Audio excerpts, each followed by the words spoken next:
back to another video, and today is the part 2 of my friend's Mark II Jetta barn find.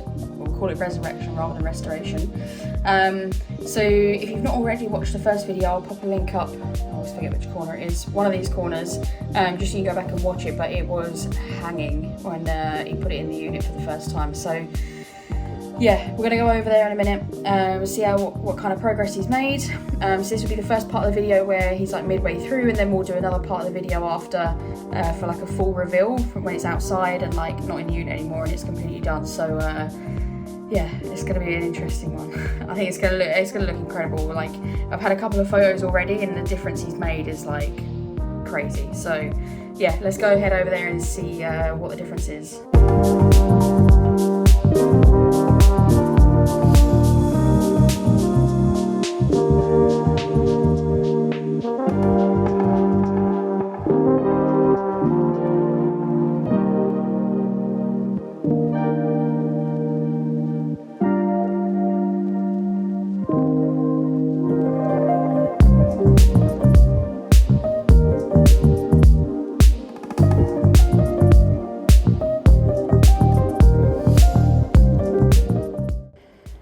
Well, it looks a bit different now. I mean, the difference you can see just even with this bonnet, Damien's very kindly left 50-50 just so we can see the difference. And yeah, I mean, some elbow grease has gone into that and some wasted pads and cloths now. Yeah, single stage paint, so we've paint transferred everything onto, I'll try and grab one in a second for you. Everything I own, everything I'm wearing, everything I am is blue. And that is the thing about single stage paint, you are removing a layer of the dead paint when it's this oxidised. A lot of the stuff that we've cleaned off, as I was saying before, yesterday, is sat on it. And that's why I always find it so important to try and do this with the car first before it goes to paint. So you know what you're working with, because yeah, if you were going to restore this one or go for a full nut and bolt, there are a couple of places that will physically need bodywork. But as it stands, so much of it has come up, actually even slightly better than I expected it to, which is always a nice surprise. Yeah, exactly. I mean, it's not fully complete yet. There's some areas that need to be finished, which will come back probably in a day or so and cover off. Do you want to give us a quick rundown of what you've done so far? So obviously, as well as the deep clean, and we'll show some clips and some pictures and bits and pieces I've used later on, mainly from the Cartech range, especially their MV40 degreaser, which has been superb on a vehicle of this age, to safely and softly remove, you know, all the mould, the grot and all the build-up, especially the old rubber as well, which was absolutely destroyed and hanged, which I've completely rebuilt without having to try and find. Yeah, it was this one, right? Yeah, I've got to bond the rest of this bit back down. As you can see, there's a little bit of lift there, but the entire trim that was sort of flapping about in the breeze has been saved. And I've just got to finish tidying that one up. But the side trims, the wheel arches, most of the overriders on the bumpers, they've all been cleaned and they've been coated with Solution Finish, which is a fantastic trim restoration product, so no need for a heat gun. Yeah, I was going to ask you actually on the trim, because a lot of, obviously I have a lot of minis previously and they have a lot of the plastic trim, and I see people going at it with heat guns and all sorts of things, but gradually over time, there's only so many times you can do that. Yeah, I went straight in with degrease with the Cartech MV40, and then after it fully dried, so as you know, come back to it later this afternoon after some polishing, it had all been masked up prior to polishing, and then coated with Solution Finish, which is so much better. Looks loads better and loads fresher. Well, you can see the 50-50, can't you, around the back where you've still got some to do. I mean, I think that speaks for itself. The bumper corner there, it's literally rich option, it's grey, and again that's just literally all of the old oils and the silicone's dropping back out of the bumper. Yeah.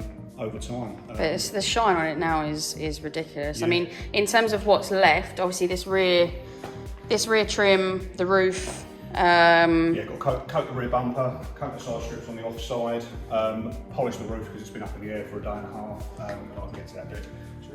Yeah, you can see the difference of what it was before. Flatness of the streaks, we've just got to give that a wipe, mask up this roof trim because these are unobtainable and probably worth more than the rest of the car. Besides that, yeah, the bonnet edge, coat the mirrors, rebolt the wipers back on because I painted those. Have a little play around with the ride height because it is completely on the wonk and not to my standards whatsoever. So yeah, just to try and give it some mass appeal and make it look a bit fresher, but sort of modern classic kind of thing. Sort of if somebody was to buy it, their sort of first entry into old school classic cars that are for sure. And drive, so. I mean, I hope, like I said, this is just a quick update. We'll get the rest of the footage in in a couple of days or so, but you can see already the difference. I hope it comes across on camera how, I mean, it actually has a shine now. And you've obviously done you started on the engine bay as well. Yeah, so we've left the middle bit well alone, because if that bit gets wet, everybody dies. Because again, bits like you've got these sensors here, the hall sender, the distributor, largely unobtainable. You can find them sort of rolling around in scrapyards of people's back gardens, but there's no guarantee. All of the scuttle panel covers across the back, they're outside drying, because again, I have to clean them by hand. You can't even use pressurised, because they're like tracing paper, they're so brittle. And it doesn't have an orange slam panel anymore. Yeah, this was I come in and I was like, what? And yeah, Damien's very skillfully painted this. Yeah, not what I'd normally do is strip the whole front end. And again, this is more what I'm talking about with regards to sensible restoration, sensible overhauling. Yes, I could have, and I would have done normally, were it a long-winded resto, the whole front end would have come off, and I probably would have sent it off a blast and powder coat, but within a budget, as in my budget versus customer's budget and customer expectations, it was never going to stay orange. It looked horrible. It looked like it had been smashed into the back of a milk float or something like that. That was never going to stay away. So the lesser two was just strip all of the loose bits off of the rubber bungs, the latch, the radiator stays, everything else, mask the rest of it up, drop everything forward, sheet the rest of the car up, and just very gently blow it in with some satin black. And it does. It's not perfect, but it looks better. And again, that is the aim of the general overhaul and restoration. Without breaking the bank and spending days and days and days on it. Well, like you said, resurrection, not restoration in the first video. So, yeah, I'll overlay some before and after clips, and we'll come back in a day or two for the second part of this video, and yeah, we'll sit outside all finished.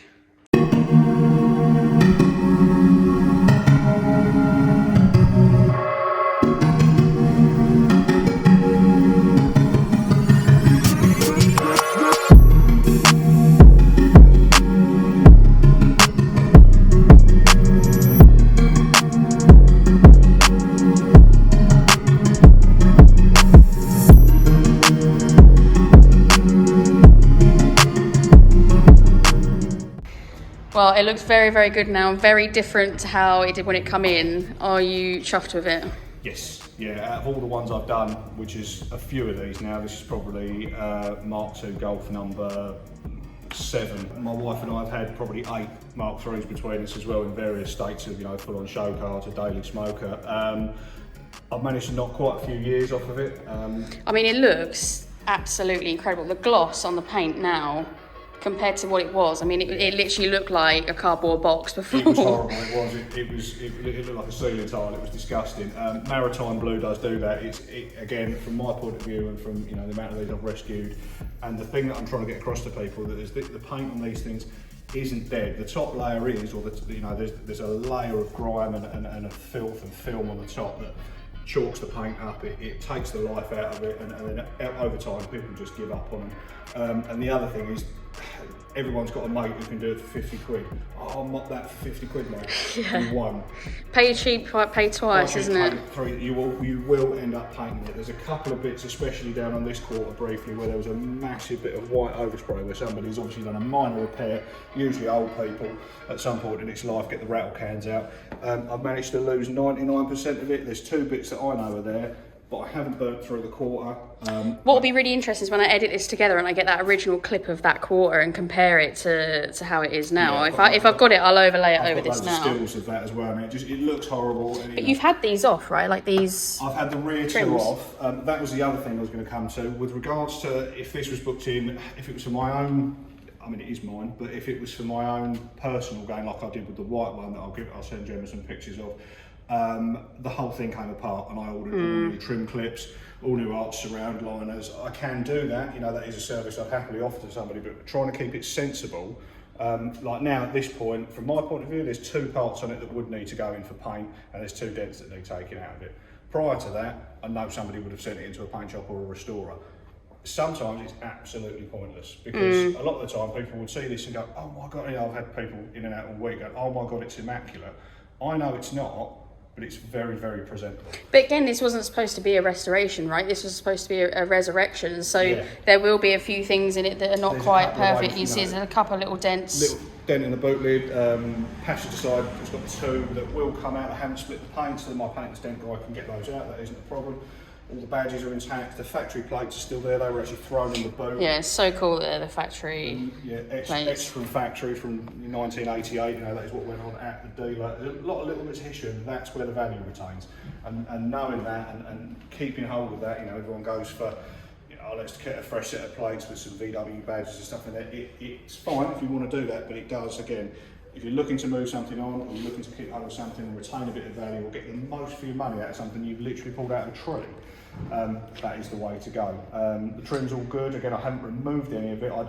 In an ideal world, and again, if a client wanted to go a bit further, I would pull all the side trim off and I'd polish right behind it, but I have cleaned up to it and left it at that. And in this case, just so I don't break anything and then have to sit waiting 2 or 3 days. Yeah, because that's the worst thing, is if you break something taking some of this off, then you'd be more gutted, because then it will need to go for paint. And this is the whole point, is how far can you get with the detail without going for paint? How far can you go with the detail without sending it for paint? And this has been a brilliant example. And how much time do you reckon it's taken you thus far?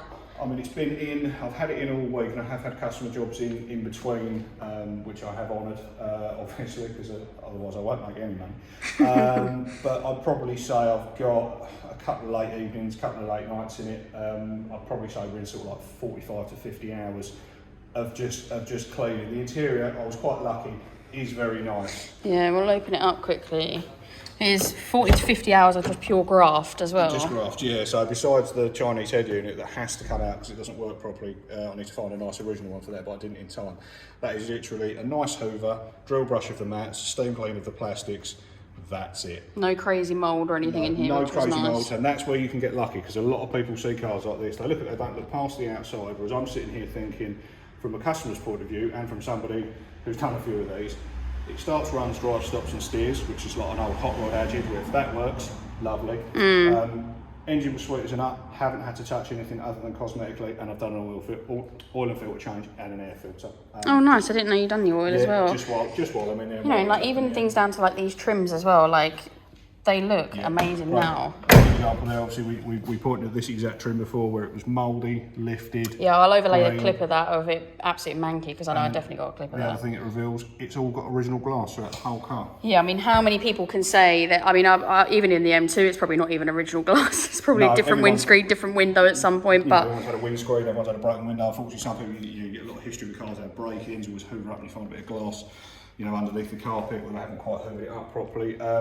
Again, it's originality, even things like, you know, the sad old man, protect by stop a thief. As Mark, our window guy, was saying, you used to have to drive into like a equivalent to a Tesco supermarket car park and get that etched in places to try and protect your car before alarms were a thing. So again, a bit of history, and just trying to present. I could peel that sticker out. I don't really need to, because it's part of the preservation of it. And again, if it wasn't my car, that I wouldn't really be within my right to do that. I'd obviously check with customers.